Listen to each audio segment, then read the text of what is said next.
अपने लोगों से बात करो।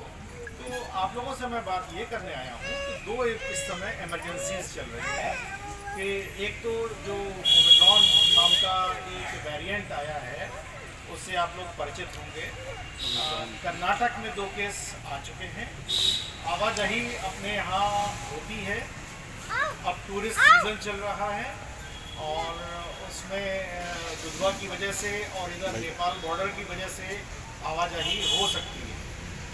प्लस लखनऊ में जो हवाई जहाज़ की सुविधा है वहाँ से भी लोग साउथ से या जहाँ पर भी ये शुरुआत हुई है आ सकते हैं। तो अपन को करना क्या है कि जो एक बात कल मैंने विकास से और सभी पदाधिकारियों से कल कही थी कि इसको एक आपातकालीन स्थिति समझ के हम लोग ये काम करें कि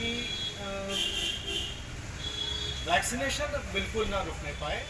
पहली चीज़ कोविड वैक्सीनेशन है।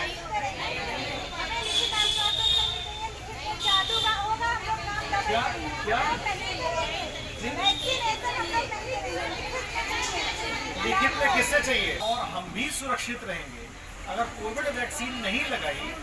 मान लो 25% लोग जो हैं जो बचे हुए हैं, करीब 78% हम लोग कर चुके हैं, जो 22% लोगों को फर्स्ट डोज नहीं लगी है, मान लो उन्हीं में से कोई केस आ गया और एक केस आ गया तो आपको अंदाज़ा भी है कि कितनी तेज़ी से ये फैलता है।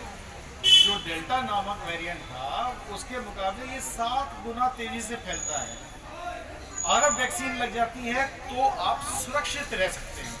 इसमें ऐसा नहीं है कि कोई आप एहसान कर रहे हैं, इसमें यह है कि आप अपने आप को सुरक्षित कर रहे हैं और अपने आप को सुरक्षित करने का मतलब अपने बच्चों को सुरक्षित कर रहे हैं, अपने परिवार को सुरक्षित कर रहे हैं और फिर लॉन्ग टर्म में समाज को सुरक्षित कर रहे हैं।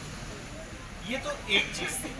दूसरी चीज़ ये है कि जो मैंने बताया कि सैम्पलिंग अगर आप बढ़ा देते हो तो जो भी हमें शक है जिस पर उसकी टेस्टिंग हो जाती है तो हमें ये पता चल जाता है कि भाई इसका एंटीजन और आरटीपीसीआर क्या है और उसके अलावा उसकी जीन भी हम देख के बता सकते हैं कि ये कौन सा वेरिएंट है, डेल्टा है कि ओमिक्रॉन है या कोई है ऐसा।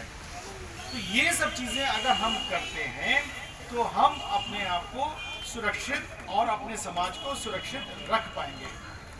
मैं एक चीज़ आपको ये बताना चाहता हूँ कि ऊपर वाले ने हम लोग को एक बहुत बड़ी नेम दी है। नेम का मतलब क्या है कि इसी से हमारी रोजी रोटी चलती है और इसी से हम परोपकार भी कमा सकते हैं। स्वार्थ और परमार्थ ये सिर्फ हेल्थ डिपार्टमेंट का जिम्मा है, ये और किसी के पास ये सुविधा नहीं है। चाहे वो पीडब्ल्यूडी का इंजीनियर हो बड़े से बड़े, चाहे वो रेवेन्यू के लोग हों बड़े से बड़े, उनके पास ये सुविधा नहीं होती। आपके पास सुविधा है। आप इन लोगों को जब वैक्सीन लगाते हैं तो आप एक खतरनाक बीमारी से बचाते हैं। जब आप किसी गर्भवती महिला की डिलीवरी कराते हैं तो उस जच्चा बच्चा को बचाते हैं। आप किसी बच्चे को टीकाकरण करते हैं तो उसको जानलेवा 12 बीमारियों से बचाते हैं। आप किसी को टीबी की दवा देते हैं तो टीबी की जो खतरनाक वाली बीमारी होती है उससे बचाते हैं, जिसे ड्रग रेजिस्टेंट टीबी कहते हैं। तो इस तरह से आप लोग जो है परमार्थ भी कमाते हैं, साथ में इसी काम करने के सरकार आपको पैसे देती है तो वो उसके सहारे हमारी घर की रोजी रोटी चलती है। तो इस चीज़ को 2 बातें मैं आपको कहना चाहता हूँ कि एक जो आपका